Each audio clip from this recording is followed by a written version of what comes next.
E aí, pessoal, que é o Elias, professor de História de vocês, né? Estamos aqui para a gente dar continuidade ao nosso estudo sobre o Brasil ali entre a Era Vargas, né? E o período democrático. Então, é importante a gente pensar esse período, né? Como marcado por muitos avanços em diversas áreas, mas também alguns recursos e problemas, né, fundamentais, tá? Então, façam a leitura do tema, tá? Anotem, façam as anotações que forem necessárias, leiam com bastante atenção, e qualquer dúvida, seja na leitura, seja no vídeo, me envia lá no Google Class, que aí eu vou responder e aí a gente vai dialogando, tá? Então vamos lá para nossa aula. Então, o que a gente vai ter no período Vargas? Medidas econômicas, né? Quais são as medidas econômicas que o Vargas ele vai adotar com o objetivo a esse processo de modernização econômica? É que a gente vai listar algumas. Primeiro, a criação de empresas estatais, daí a gente pode citar a CSN, Vale do Rio Doce, Petrobras, lá na década de 50. Aqui eu estou falando de Era Vargas, pessoal, eu estou falando do amplo mesmo, tá? Desde a década de 30 e 45 e também do segundo governo Vargas lá na década de 50. Então, a criação de empresas estatais, CSN, Vale do Rio Doce, Petrobras, aí você imagina a Eletrobras e outras que você vai ter ao longo do processo. Aqui, então você tem Companhia Siderúrgica Nacional, a CSN, indústria de base, né, produção de aço, né, processamento dos minérios, né, que era fundamental para o surgimento da industrialização nacional, porque a base de uma indústria, né, é a chamada indústria de base. Então, para que existam indústrias de outros setores, é preciso que exista a indústria de base, né, que é quem vai garantir ali a produção, processamento, né, e beneficiamento dos minérios e tal, da transformação em aço, as barras de ferro, que são fundamentais para o desenvolvimento industrial. Então, criado em 1941, né, já no Estado Novo, a Companhia Vale do Rio Doce, né, que é a extração e exportação do minério de ferro, base também, né, do processo de industrialização, tá? A gente tem a Companhia Hidrelétrica do São Francisco, de 45, claro, fundamental na geração de energia e fornecimento de água. É importante lembrar que industrialização não ocorre, né? É difícil a industrialização sem também um processo de modernização do sistema energético.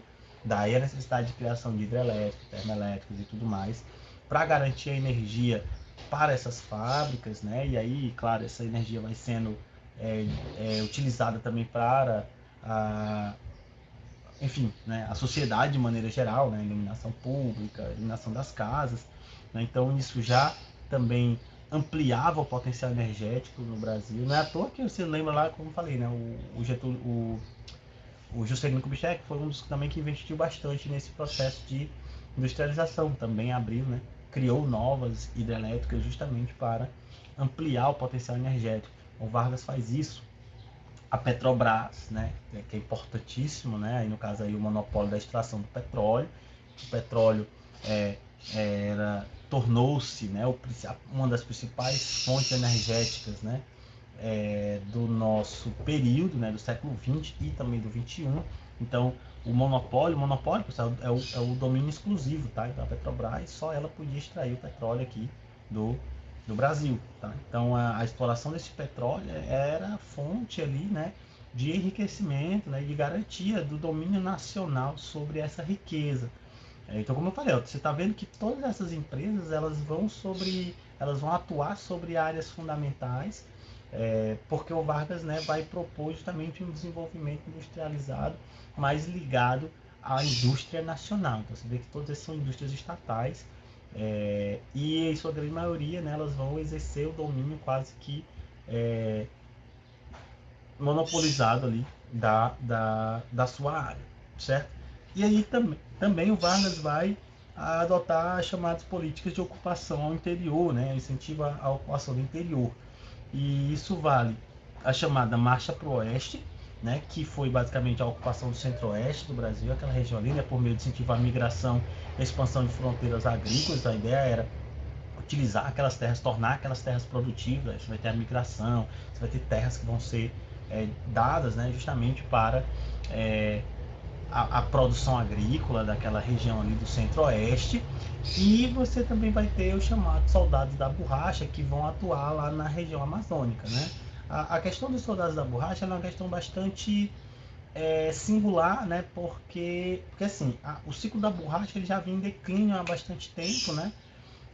Desde o início do século XX, quando a borracha começa a ser produzida lá na Ásia, né? Na Malásia, e aí lá a borracha era mais barata, então a boa parte dos países europeus passam a comprar borracha lá da região da Ásia, e aí a borracha brasileira começa a entrar em declínio e tal. Mas durante a Segunda Guerra Mundial, dá pra ver aqui, ó, vocês estão vendo? 1943, 1945, a Segunda Guerra Mundial vai de 1939 a 1945, então durante a Segunda Guerra Mundial, quando Vargas entra em aliança com os aliados, né, com os Estados Unidos principalmente, e o Japão tinha conquistado a região lá da Malásia, então o envio de borracha lá para a Europa e também para os Estados Unidos ele ficou desabastecido, porque o Japão impedia, né, esse contato, já que o Japão fazia parte do eixo que era inimigo, né, profundo aí dos aliados, no caso aí dos Estados Unidos. Então o Brasil acaba assumindo, né, com os Estados Unidos a responsabilidade da extração e do envio da borracha para os aliados, né, para ajudar na fabricação de uma série de equipamentos para a guerra, né? Botas, pneus para carros, né, borracha para fazer botes e tal, e aí vai, enfim, uma série de usos que a borracha tinha, e a escassez, né, ocasionada pelo domínio japonês lá na Malásia vai fazer com que o Brasil tomasse essa posição de importância. E aí o Vargas então passa a convocar, né, o alistamento literalmente de milhares de pessoas, né, no Brasil todo, mas principalmente da região Nordeste, para trabalhar na Amazônia, né, nos seringais, né, para extrair o látex das seringueiras, e esse látex seria enviado então para os Estados Unidos, né, para os países aliados, para enfim, auxiliar na guerra, né, chamados soldados da borracha, daí o nome, né, muitos, até você vai ter o alistamento, você vai ter justamente essa ideia, né, enquanto você tinha ali os soldados da força expedicionária, que foi lutar lá na guerra lá na Itália, você também tinha os soldados que lutavam no Brasil, né, aqueles que iam lá para os seringais e extraíam o látex. Só que na verdade isso não vai ser, né, tão belo como no discurso, né? Na verdade, muitos desses, mais de 50 mil pessoas foram enviados, tá, para os seringais, condições precárias de trabalho, né, da extração, uma super exploração por parte dos donos, né, dos seringueiros, né, donos dos seringais, na verdade. Você vai ter, eles não vão ser reconhecidos mesmo ao fim da guerra. Muitos desses soldados não receberam os pracinhas, né, que foram os soldados da força expedicionária, foram condecorados, receberam uma série de honrarias, né, ainda que também um tanto quanto limitados, mas receberam, enquanto que os soldados da borracha, né, aqueles que foram para os seringais, não conseguiram a mesma coisa. Muitos foram para lá com a promessa de enriquecimento, mas na verdade ficaram lá trabalhando por anos e anos sem nunca conseguir sequer voltar para a sua terra natal, né? Porque muitas vezes o que eles ganhavam lá não era suficiente para sobreviver, então eles deviam aos donos dos seringueiros, o que fazia com que eles tivessem que ficar para pagar essa dívida, e eles acabavam contraindo mais dívidas, e assim você vai viver num processo, né, eterno de contínuo de dívidas que impediam muitos desses seringueiros de voltarem para casa, né? Então, quer dizer, de novo, né, você vai ter aqui a contradição, né? Então, um processo de modernização muito caro, né? Em questão, fora tudo isso, pessoal, ainda tinha a situação das doenças, tá? A Amazônia ali você vai ter muitos desses soldados que vão contrair a malária, né? Malária, que foi uma doença que matou muita gente naquela região. E já que era uma região extremamente isolada, você não tinha médicos, né? Não tinha hospitais, não haviam tratamentos muito especiais aí para essas doenças, o que fazia com que muitos desses morressem de doenças, né? Da malária, morressem em decorrência de outros animais silvestres, né? Enfim. E também, claro, né, da superexploração, da fome e de vários outros fatores. Então, aqui algumas imagens desse processo de modernização. Então, aqui a Companhia do Vale do Rio Doce, né, extração do minério de ferro, que eram enviados por esses trens, essas locomotivas que carregavam esses minérios de ferro. Aqui a gente tem a companhia lá da a siderúrgica, né, a Companhia Siderúrgica Nacional, que aqui você vai ter uma comemoração aí, né, saudando aí o Vargas, né, como o criador, o grande criador aí da siderúrgica nacional, né? Claro que tudo isso faz parte de uma campanha, pessoal, vamos dizer assim, de idealização do Vargas, né, de construção da imagem do Vargas. Aqui a gente tem novamente o Vargas e a companhia, a Petrobras, né? Então aqui a inauguração das refinarias, né? Que o Vargas com a mão suja de petróleo, né? Também uma imagem bastante icônica. Aí você vai ter a chamada campanha do Petróleo é Nosso, vão ter desfiles cívicos, de que outras pessoas, além do Vargas, também vão se apropriar dessa campanha, né? Como discurso, tá? E aqui algumas imagens sobre os soldados da borracha, né? Interessante aqui esse cartaz, né? Que colocava os seringueiros no mesmo patamar dos soldados, né, dos pracinhas. Então é aqui, ó, cada um no seu lugar. Enquanto você tem aqui os soldados defendendo o Brasil, né, na linha de frente aqui do Brasil, você tem aqui, ó, os seringueiros lá na Amazônia, né, extraindo. Então cada um no seu lugar para a vitória, né? Então havia essa ideia de que os soldados aqui eles estavam colaborando aí para a a, a vitória do Brasil, a vitória dos aliados na guerra contra a Alemanha, né? Aqui um seringueiro, né?